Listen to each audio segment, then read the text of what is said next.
How to change your name in Valorant. So first, just open up your Riot client, and once you're logged in, you simply need to click on your profile here at the top right, then click on account details.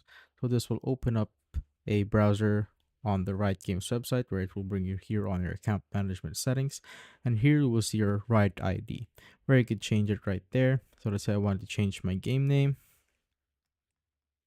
And as you can see, once I've deleted the name, it says here at the bottom that right ID can be changed every 90 days. So once you've changed it right now, you cannot change it for the next 90 days.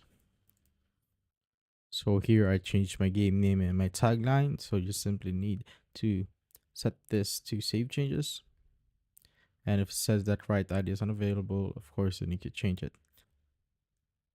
So now I found a right ID and tagline that I can use. So now as you can see, right ID can be changed every 9 days.